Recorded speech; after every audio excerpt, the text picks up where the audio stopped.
Assalamualaikum warahmatullahi wabarakatuh. Halo Malam Muda, selamat datang di konten spesial RDK kali ini, yaitu Oskadon, obrolan santai RDK di bulan Ramadan.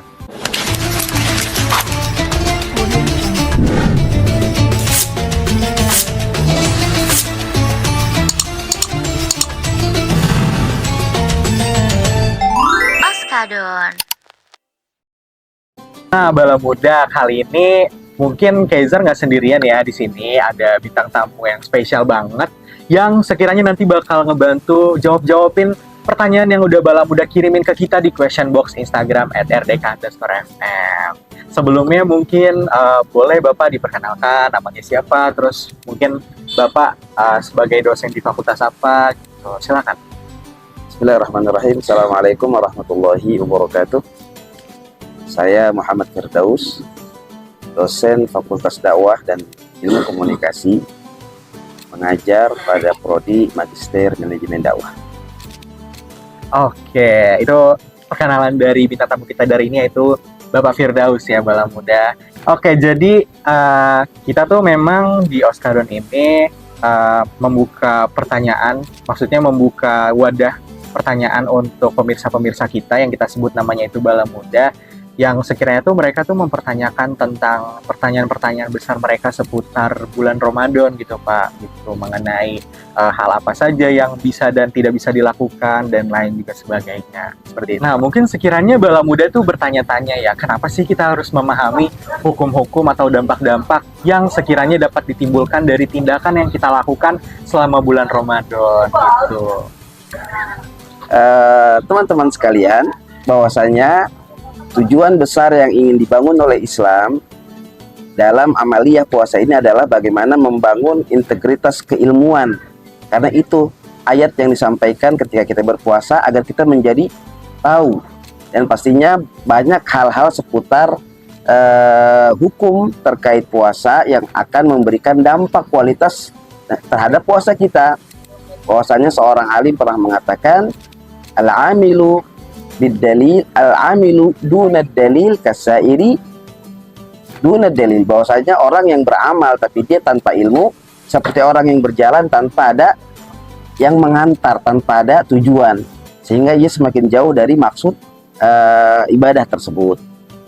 Oke, jadi memang sebetulnya apa yang kita kehendaki, apa yang kita lakukan itu memang harus berlandaskan adab dan ilmu juga ya Pak ya, agar tidak salah langkah atau bagaimana gitu. Oke, mungkin ini kita kebetulan kan memang membuka wadah untuk pemirsa kita bertanya ya Pak ya, mengenai hal-hal apa saja yang sekiranya tuh boleh dilakukan atau tidak boleh dilakukan, dan seperti apa sih hukumnya gitu. Mungkin kita bisa ke pertanyaan yang pertama kali ya Pak. Untuk yang pertanyaan yang pertama, ini datang pertanyaan seputar kalau kita buang angin di dalam air, itu kira-kira hukumnya seperti apa sih Pak? Karena kan dengar-dengar katanya kalau buang angin di dalam air tuh bisa bikin puasa kita jadi batal ya Pak ya? Jadi teman-teman sekalian, yang membatalkan puasa, bahwasanya ulama-ulama telah memberikan penjelasan secara garis besar, bahwasanya yang membatalkan puasa adalah kullu ainin, semua bentuk, baik itu makanan atau bukan makanan, benda dan lain sebagainya, yusolu ilal jauf, yang benda atau makanan tersebut masuk ke dalam jauf, rongga, min manfazin maftuh, dari lubang-lubang yang terbuka. Maka yang disebut juga dengan rongga atau rongga atau lubang yang tadi dimaksud bisa mulut, hidung, telinga, atau dubur dan kubul manusia. Maka ketika ada memasukkan barang, ketika itu sudah sampai pada ranah yang layu jabu ghusluhu, ranah atau tempat dari anggota tubuh kita yang memang tidak wajib untuk dibersihkan ketika mungkin terjadi hadas, maka itu akan membatalkan. Seperti halnya misalnya kita memasukkan barang ke telinga, sudah masuk sampai batas bagian luarnya, disebut juga dengan manfaz, yaitu lubang bagian dalam, maka ini akan membatalkan, bisa memberikan efek batal terhadap puasa kita. Seperti halnya ketika kita membuang angin di dalam air, kemungkinan tadi karena ada manfaz yang dubur kita itu mungkin terbuka yang akan dimasukkan air. Padahal ketika kita mohon maaf sedang membersihkan setelah buang air besar, kan disunahkan kita agar memasukkan sedikit jari kita pada manfaz, pada lapisan-lapisan luar itu, tapi tidak sampai dalam. Begitupun dalam buang air tadi, kalau kemungkinan dia buang airnya sampai masuk melebihi daripada batas luar dubur itu, maka akan membatalkan. Tapi kalau masih di bagian luar, seperti halnya kan kalau orang buang air suka ada qafaz itu pembersih seperti selang, air yang membersihkan. Ketika itu terlalu kuat dan masuk sampai lapisan dalamnya, maka akan membatalkan. Kalau cuma lapisan luarnya saja tidak apa-apa. Berarti jatuhnya nggak bikin batal ya Pak ya? Bukan nggak bikin batal, tergantung dengan kondisinya. Sehingga teman-teman sekalian, jadi kalau setiap manfaz lubang itu kan ada stup. Kalau kita kumur-kumur, pasti ada stup bagian tenggorokan kita yang ketika ada benda yang masuk pasti akan kita tahan. Tapi kalau untuk mulut, kalau untuk hidung kan nggak bisa. Jadi kalau kita masukkan air ketika berwudu, itu stupnya tuh nggak ada. Jadi kadang bisa terus masuk. Jadi kalau kita berwudu, jangan sedang puasa, jangan dimasukkan dihisap terlalu kuat, atau tidak usah dihisap, dibersihkan cukup seperti ini. Pun seperti dubur tadi. Dalam setiap orang memiliki kondisi yang berbeda. Sehingga kalau memang dia hanya misalnya berendam dalam air dalam hal-hal yang sifatnya mubah, ketika dia yakin pastinya itu tidak akan masuk ketika buang angin di dalam air, maka tidak membatalkan. Apalagi kalau mungkin dalam hal-hal yang mungkin dia wajib untuk berendam karena dalam penyembuhan dan lain sebagainya. Tapi kalau yang sifatnya mubah tadi, dia masuk dalam air, dia berendam dalam air, kemudian dia buang angin di dalam air tanpa dia mungkin mengetahui apakah itu masuk atau tidak, maka dikhawatirkan. Maka lebih baik hati-hati, tidak melakukan hal yang seperti itu. Betul. Tuh setelah Bala Muda mendengarkan penjelasan yang mungkin sangat konkret gitu ya dari Pak Firdaus barusan, sekiranya mungkin Bala Muda dapat memahami ya, untuk ya berhati-hati aja lah gitu. Oke Bapak, kemudian kita masih ada pertanyaan lagi. Nah, pertanyaannya nih, kira-kira kalau semisal di waktu imsak tapi kita masih mengkonsumsi entah makanan, entah minuman, gitu, kira-kira kita masih tetap bisa melanjutkan puasa kita nggak sih Pak? Baik teman-teman sekalian, di dalam pengambilan hukum ada yang sifatnya tekstual atau sifatnya tersurat, atau di dalam istilah ilmu fikih disebut juga dengan nasi. Ada juga pengambilan hukum yang dia secara kontekstual, secara tersirat, disebut juga dengan dilal. Tadi yang disampaikan oleh host bahwasanya teman-teman sekalian, ketika imsak ini ada dalil. Memang secara tersurat, secara implisit tidak ada. Nabi tidak mengatakan mesti berhenti. Tapi teman-teman sekalian, pernah suatu ketika dua orang sahabat, yaitu Anas bin Malik dan Abdullah bin Mas'ud, mereka bersahur bersama Rasulullah SAW. Kemudian Rasulullah SAW berdiri dan melaksanakan salat. Pada saat itu Abdullah bin Mas'ud bertanya langsung kepada Anas bin Malik, kam faraghu bainahuma, berapa jeda jarak antara sholat Nabi sampai ke azan subuh? Maka Anas bin Malik mengatakan qadru khamsina ayat, seperti kita membaca 50 ayat. 50 ayatnya seperti surat Ar-Rahman, Al-Waqi'ah.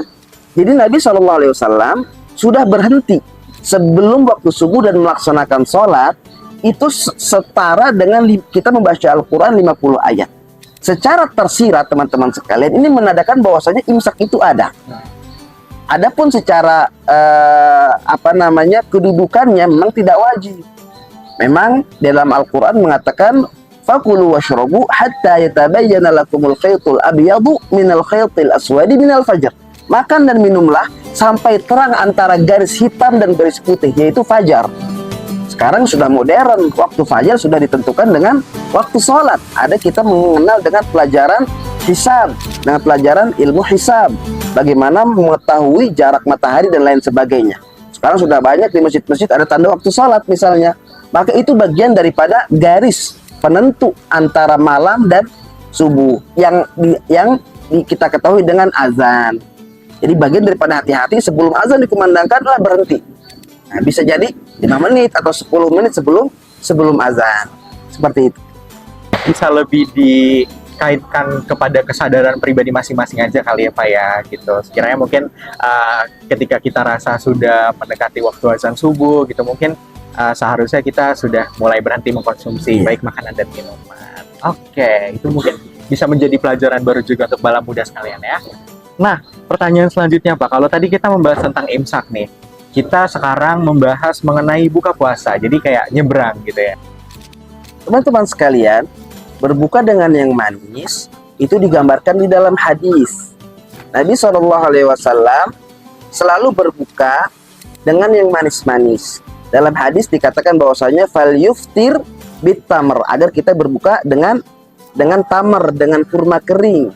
Fa in lam yajid, kalau tidak ada maka bilma, maka kita berbukalah dengan tegukan air. Dalam hadis yang lain Rasulullah berbuka puasa dengan rutob. Rutob itu kurma yang basah.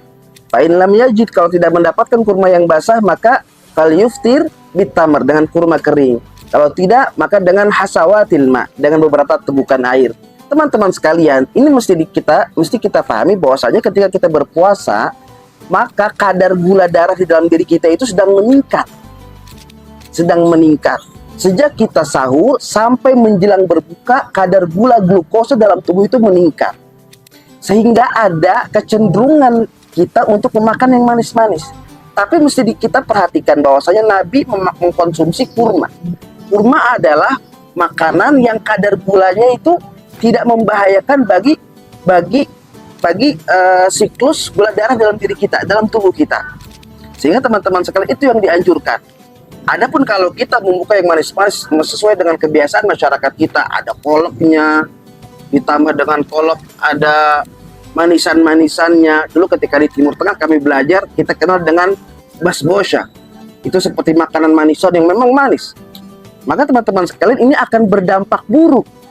Ketika kita terbiasa dengan hal yang seperti ini, apalagi mengandung gula yang berlebih, maka dampaknya nanti akan berlebih gula darah dalam diri kita. Bisa menimbulkan penyakit yang berbahaya juga. Kemudian juga candu, teman-teman sekalian. Jadi manis itu akan memberikan candu. Ketika dia sudah terbiasa dengan yang manis, akan terus nagih untuk meminta makanan yang manis. Dan lebih parah lagi teman-teman sekalian, efek daripada manis ini kalau kita terlalu berlebih teman-teman sekalian, maka akan berdampak pada malas, letih, capek. Jadi susah untuk bergerak. Maka teman-teman sekalian, padahal ketika malam-malam bulan Ramadan kita dianjurkan untuk menghidupkan malam-malam itu dengan ibadah. Kalau kita dalam kondisi banyak makan manis, mungkin dibuka dengan hal yang manis-manis, tanpa kita bisa mengukur makanan manis tersebut, maka akan berdampak lemah bagi diri kita, lemah bagi aktivitas kita, sehingga nanti membaca Al-Quran pun tidak kuat, qiyam tarawih pun tidak maksimal, seperti itu. Adapun yang dianjurkan tadi kurma, itu yang paling baik untuk mengkonsumsi hal yang manis ketika berbuka puasa.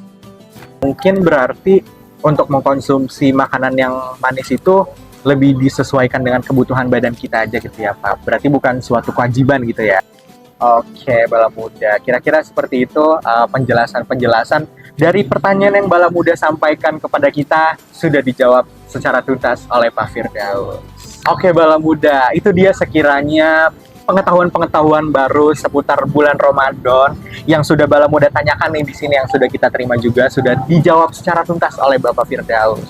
Sebelumnya Keizar dan juga Pak Firdaus ingin mengucapkan terima kasih bagi Bala Muda yang udah setia menyaksikan kita di Oskadon edisi kali ini, dan jangan lupa buat saksikan juga Oskadon berikutnya serta konten-konten kita di RDK FM yang lainnya juga. Selamat berbuka puasa Bala Muda. Baik teman-teman sekalian, semoga puasa kita bernilai di hadapan Allah dan kita menjadi hamba-hambanya yang bertakwa. Amin. Jangan lupa untuk like, subscribe, dan share Radio Dakwah dan Komunikasi. Betul.